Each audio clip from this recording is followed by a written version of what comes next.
बहुत सारी गलतियां हो रही हैं, लोगों के नाम नहीं है, जो मृत हैं, जो जीवित हैं उनको मृत बताया जा रहा है वगैरह वगैरह। ये सारी गलतियां जल्दबाजी की वजह से नहीं हो रही हैं, जल्दबाजी से एसआईआर किया जा रहा है ताकि ये गलतियां हो। और वो मकसद है कि इस सरकार को अगले 100 साल बैठे रहना है, इस सरकार को हटना नहीं है और न कि जनतंत्र को चलाना है। तो सबसे पहली बात ये।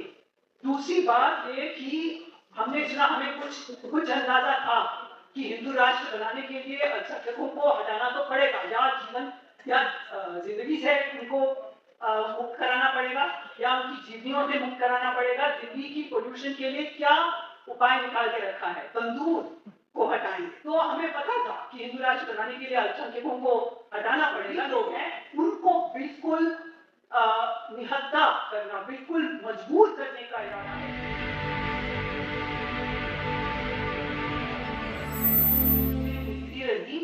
लेकिन आज 10 राज्यों से जिन लोगों ने यहाँ हिम्मत करके इस मौसम में आए और उन्होंने अपनी बात रखी, इससे हमें 2-3 चीजें साफ नजर आती हैं। और माफ कीजिए, मैं मेरे ऑनरेबल जो ज्यूरिस्ट हैं, जो जज रहे हैं, उनकी मॉडरेशन में मुझ में नहीं है।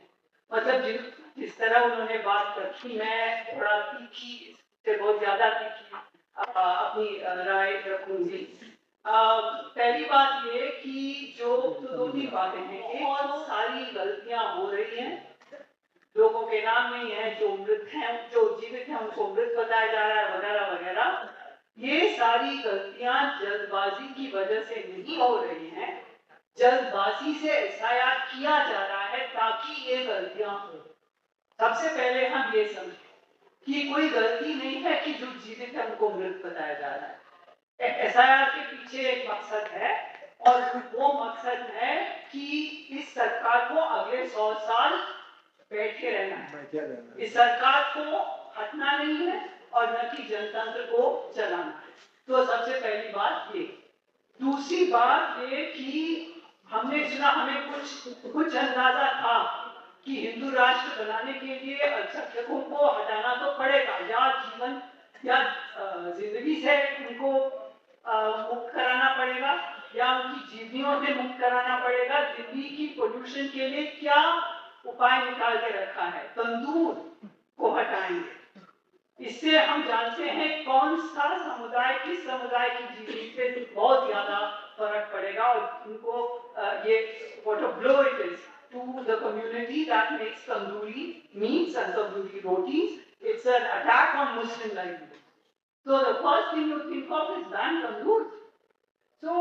तो हमें पता था कि हिंदू राष्ट्र बनाने के लिए अल्पसंख्यकों को हटाना पड़ेगा, लेकिन आज हमें बहुत साफ तरीके से पता चला कि इस देश की जनता जो है, इस देश के जो गरीब लोग हैं, उनको बिल्कुल निहत्था करना, बिल्कुल मजबूर करने का इरादा है। देख लीजिए कैसे कैसे कैटेगरीज के साथ ये हो रहा है। माइनॉरिटीज तो जरूर, वैसे भी जो नोमैडिक ट्राइब्स हैं, जो एक जगह पे नहीं रहते, वो 50-60 साल से रह रहे हैं इस देश में, लेकिन वो एक जगह नहीं रहते, उनको हटाया जा रहा है, जो कि अभी तक वोट कर सकते थे। ट्रांस जो लोग हैं, जो गरीब हैं, जो औरतें हैं, मतलब जो सबसे ज्यादा हेल्पलेस और मजबूर तबके जो हैं, उनको कैसे डिसएनफ्रेंचाइज किया जाए, उनसे कैसे वोट छीना जाए। और ये जो पेंशन वगैरह की बात जो प्रोफेसर ड्रेस ने हमें बताया, और हमने एक टेस्टिमनी में भी देखा कि आपका नाम जब हट जाता है इससे, तो आपके पेंशन वगैरह वो भी जो थोड़ी सी जो मिलती थी वो भी हट जाता है। ये भी कोई गलती नहीं है। अब देख रहे हैं मनरेगा के साथ क्या किया इन्होंने, आरटीआई के साथ क्या किया इन्होंने।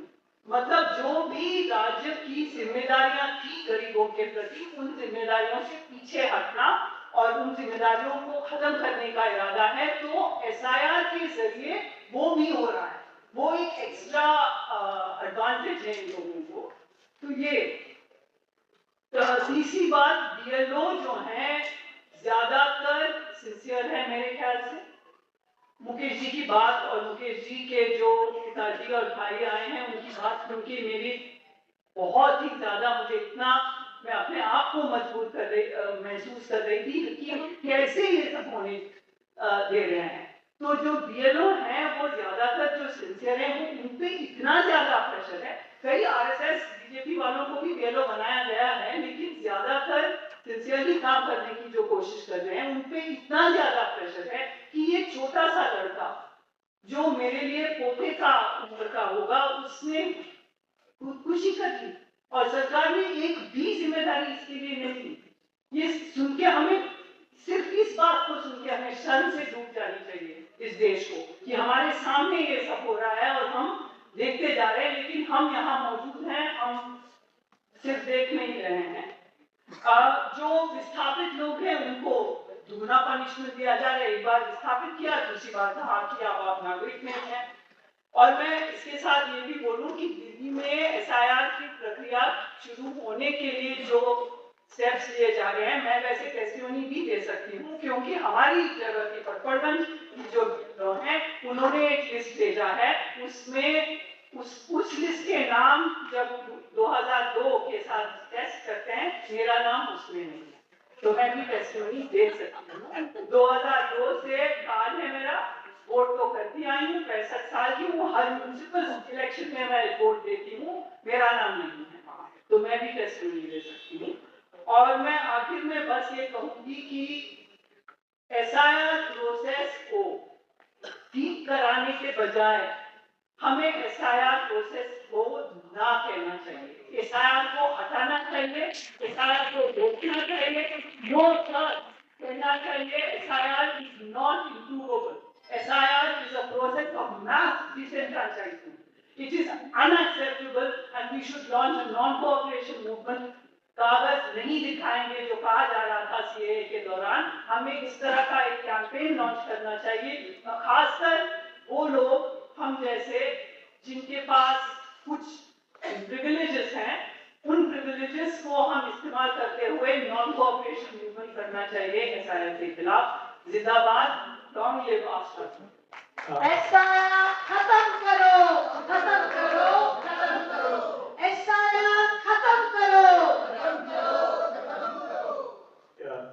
एक चीज मैं जूरी सदस्य को बताना चाहता हूँ, आपके पास जो डॉसियर है उसका पेज नंबर 20 में इस देश में अब तक 33 बीएलओ की डेथ हुई है। इस चार्ट में कट नहीं है, तो बढ़ते जा रहा है ये संख्या,